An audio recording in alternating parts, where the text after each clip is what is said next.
Bertie the bus was giving some visitors a tour of the island of Soda.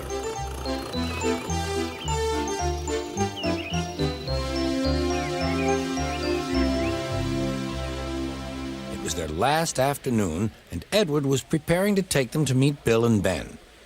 He found it hard to start the heavy train. Did you see him straining? Asked Henry. Positively painful, Remarked James. Just pathetic. Grunted Gordon. He should give up and be preserved before it's too late. Shut up, burst out Duck. You're all jealous. Edward's better than any of you. You're right, Duck, said Boko. Edward's old, but he'll surprise us all. I've done it. We're off. I've done it. We're off, said Edward as he finally puffed out of the station.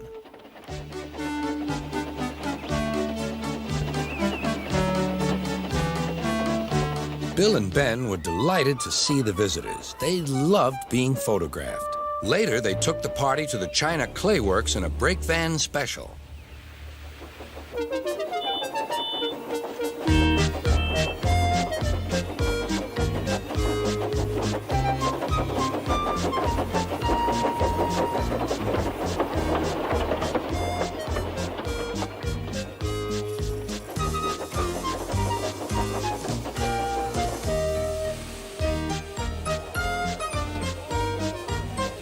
Everyone had a splendid time, and the visitors were most impressed.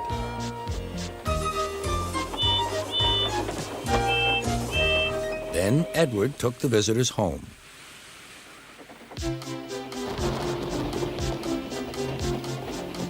On the way, the weather changed. Wind and rain buffeted Edward.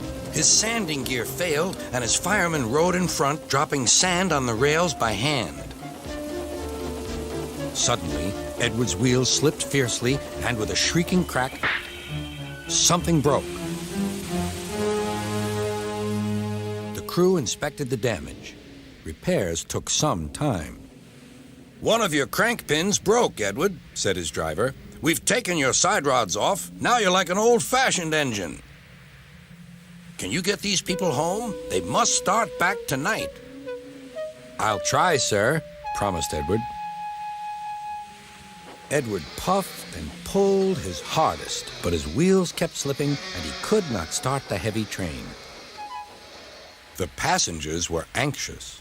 The driver, fireman, and conductor went along the train, making adjustments between the coaches. We've loosened the couplings, Edward. Now you can pick up your coaches one by one, just as you do with freight cars. That'll be much easier, said Edward. Come on, he puffed and moved cautiously forward. The first coach moving helped to start the second, and the second helped the third.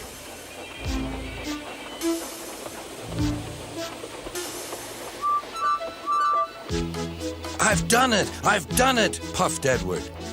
Steady, boy, warned his driver. Well done, boy! You've got them! You've got them! And he listened happily to Edward's steady beat as he forged slowly but surely ahead. At last, battered, weary, but unbeaten, Edward steamed in. Henry was waiting for the visitors with the special train. Beep, beep! Sir Topham Hatt angrily pointed to the clock, but excited passengers cheered and thanked Edward, his driver, and firemen.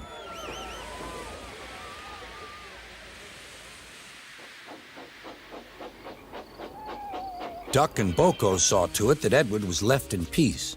Gordon and James remained respectfully silent.